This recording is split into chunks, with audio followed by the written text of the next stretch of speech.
I'm getting taxes like I'm a single mom.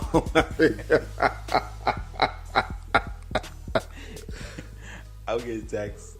I'm getting the leftover taxes like I owe child support. Like I'm juvie. They should lock my ass up for how much taxes I'm about to owe. God damn. I'm sitting there at $75 a month. Hey, fuck it. What's the worst thing you ever bought with your tax refund? The worst thing I ever bought on my tax refund was shout out to 2004, 2005. I was at the University of Southern Mississippi. Taxes or school refund? Hey, it's all the same to me, goddammit. I just wanted to clarify because that's where probably my dumb purchases were. No, it was 04 because I bought a 1989 Chevrolet Celebrity, right?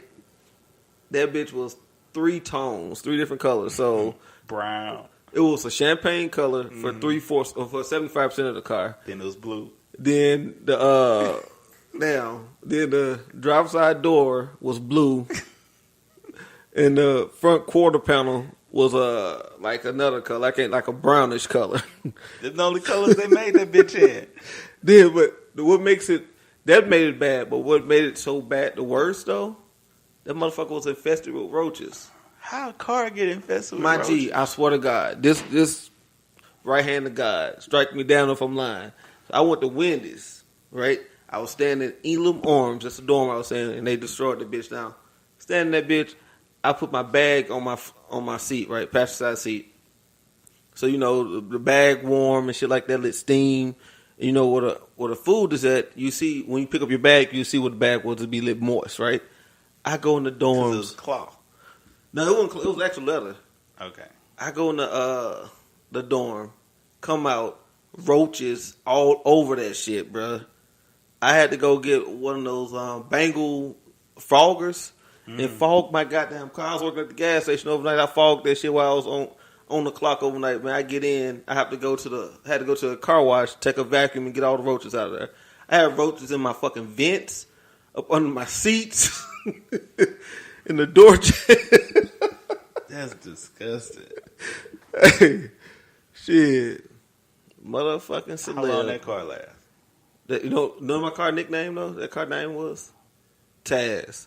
Because it had the Looney Tunes character on the front license plate thing. I didn't even take that shit off. So that car lasted, that was 2004. That car lasted until Hurricane Katrina hit. You left it at the thing to get the insurance payment? After that bit, I came back with a Buick Roadmaster. I had one car in college. I had 3. 3 beaters. Well, I started college with one car. It got stole. And then I actually got it back, but it was wrecked. It's a true story. So when you get your car back in a wreck, you got to pay the deductible to get it fixed. So I paid to get it fixed. And then at that point, I was like, man, fuck this car. So I went and got another car. Shit. I had that car, from 2000 to 07, God 08. damn. Honda Accord, baby. Hondas don't die. B. Which go back to the tax time or the refund. I bought 2 sets of rims with 1 refund.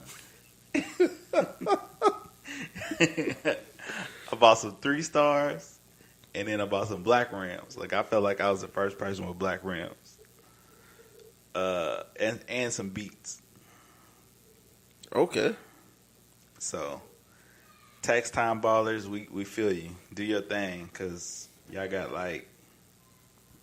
we in daylight savings this weekend. Right. That's like the halfway point. Because I'm tired of going to the strip club and seeing non-regulars over there with all the women. Hey, we know what it is because we see you out there. Shout out to Bottoms Up. I still have great memories from a month ago when we took my grandfather over there. OG, triple OG. Dash triple OG. But real quick, I just got a quick hard take. Parents, I hate y'all. Damn. What? That's not fair? Hey, I get it. So, this, my side hustle, since I always owe in taxes, is refereeing. I think we've talked about this. So, I did a game, 5th or 6th grade girls. Nobody out there is even going to make their high school team. That's how bad they were. It's a 10-point game with 15 seconds left. 15. I think the total score, like the team winning, was like 25-15. So we're not talking about, James Harden and Steph Curry's. Nobody lighting it up. Like I said, nobody gonna make the high school team unless they go to a terrible squad. My partner called travel, but he called jump ball. I overruled him with a travel, right? It's like, nah, it's a travel first. Okay. He called a jump ball, because they was trying to tie him up. But the girl started standing up. She stood up. So you can't stand up, right? Travel. So I called travel. It goes to the losing team's ball. They dribble down. I don't know. They ain't even scored. Now it comes to a jump ball situation. Right? Right. So they got the last one. It's like, no, we never changed possession from, the last call. It was a travel call. You got the ball. We never changed possession. Now, how do you keep possession at these games? With a coin in your pocket, switching from side to side. You use some mechanism in your pocket or a wristband or whatever. I use my car key. Right. I use a business card from my OG ref that gave it to me because it's always in my bag. Because it's laminated. So it's easy to slide out my pocket. So I was like, Coach, I got possession. He never switched it. Let's go. Coach was cool. Coach didn't give me that much trouble, but he's, arguing the call. So I'm on the far sideline away from the coach by the bleachers. So, how you just be saying stuff and you don't think nobody listening? I said, man, ain't like you gonna hit a 10-point shot. So, I called the play in. The other team goes down. They throw the ball out of bounds. Some team comes back. So now the game ends right where I made my comment, right? So the parents gonna say, that was very rude of you to say. I was like, what are you talking about? The whole 10-point thing? That's rude. I said, did I lie? I said, what do you want me to do? It's 15 seconds left. Right. You're arguing about a call and it's not gonna change the game. Well, you didn't have to say it the way you did. It's like, my bad. Right? Thought it'd be over with. So here comes, Gorilla Mom's husband or whatever. Yeah, that was very uncalled for. I said, look, man, I ain't apologizing no more. So you just going to be rude like that? I said, y'all are rude to referees every weekend. Right. I said, if you ain't say nothing today, you said something last week. We've been out here 10 weeks. You done said something to a referee. And that's just this year, just at this sport. I said, if you've never said anything to a ref in your life, rude, I'll apologize. They didn't say nothing back, right? They just kept saying how rude I was. I was like, see, now we even. Say all the shit y'all yell at us during the game. Now we get to be assholes back. Right. I said, you don't realize I'm not out here for sportsmanship. I'm out here as an independent contractor. So you want to complain? Go ahead. I'm going to get some games next week because they need people. They need me, baby. Right now they need people. Right. We just got an email. I'm like, how the fuck you need people? You already scheduled me for those times, baby. Hey, give me some off games. Right. If you'd have had me earlier, I'd have took a couple more. Right. Took a couple more of them poke sandwiches. Shout out to Weebay. So, String! Funniest part about the interaction, little grandma from that section comes out the bleachers, because I'm walking away by now. She walks over to me, hey, you take enough shit from people every weekend. What you said didn't bother me. I said, you know what, Granny? I appreciate you. I apologize to you.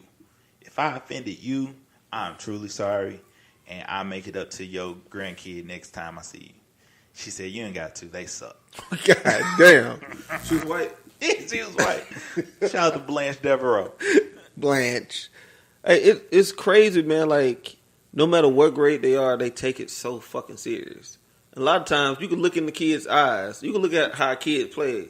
They out there because their parents want to be out there. Right. Like, I had one boy, the one kid that was just looking up at the fucking ceiling the entire time. Ceiling on the floor. They passed him the ball. He screamed and threw it back. Like, you know he don't want to be out here. He's just fat and kind of tall. His dad want him out here or some shit. Right. You can't live your glory days through your kid. Right. And no matter how much you encourage your kids, you got to be realistic. Some of them just fucking suck. Right. Period. It's the funny thing is the next day I had some games, right? And it was a tournament. So it was these kids were good. These are 8th grade girls. Like legit ballers. Like if I didn't say anything disrespectful to them because they could fucking hoop. Right. Like I was interested. You know what I'm saying? It's a lot easier for us to do our job when the game looks better. That's why I'm hyped about this weekend because I have 6th, 7th, 8th grade. I know I got a 4th grade. That's like the last game. I had a 3rd grade game. I fucking hated that shit. Yeah. I'm like, what the fuck do you call? What do you let go? Yeah. Only thing I call, unless it was breakdancing, that's the only thing I call. That's the only time I call travel. Hey, man, you can't just be rolling around on the floor with the ball now. Hey, I started. That was like I think I had one game after the people got on my nerves. And I had it by myself. You know, you ref that game yourself, right? Right. I heard somebody in the stand say, he's checked out. This other lady talking about, make sure you call blocking fouls. I said, come down here and help me. God damn. I said, you see him by myself? Like, I ain't going to see everything. Right. Like, they wild as fuck. Because I remember the first time I did the game by myself. Come on, ref. It's their ball. Motherfucker, I'm doing the best I can. I'm a one-man show out here. At one point, I was going to be a dick and, like, not leave half court. I was like, and then, like, that first quarter went off. I kind of, like, cooled back off. I'm like, all right, let me ref a little bit. God damn. Because you never know who's watching. That's true. Like, we had, you remember what the school was at reffing that together? And the black dude that came and relieved us that time? So it was me and him, right? At the same school. Right. The following week. And then this old white guy came out the stands. He was like, yeah, hey, you guys did a great job. I ref for 30 years. I'm retired now. You guys did called an even game. That was great. Like, God damn. You're right. You don't never know who's watching. Oh, so funny thing. So I was at my daughter game. And this kid, you know, they had 2 kid refs. The one kid was all right. Unfortunately, little Tyrone, the black ref, the black kid, he was just out there for the check. Like, he was too busy worried about shooting every time it was a dead ball than the calls, right? Right. So, you know, I didn't say nothing to him the whole game. You know, after the game, they walk off, hey, guys, good job. If I can just offer up one piece of advice from one ref to another, y'all got to understand what's backcourt. I said, this game, it didn't matter. Like, we won, like, 14-0, you know. I said, but there's some crazy parents out here that's going to be on y'all. I said, make sure that they establish all 3 points, you know, 2 feet and the ball in whatever zone. If they going from front to back or back to front, that all 3. Because they kept calling backcourt just because the ball, you know,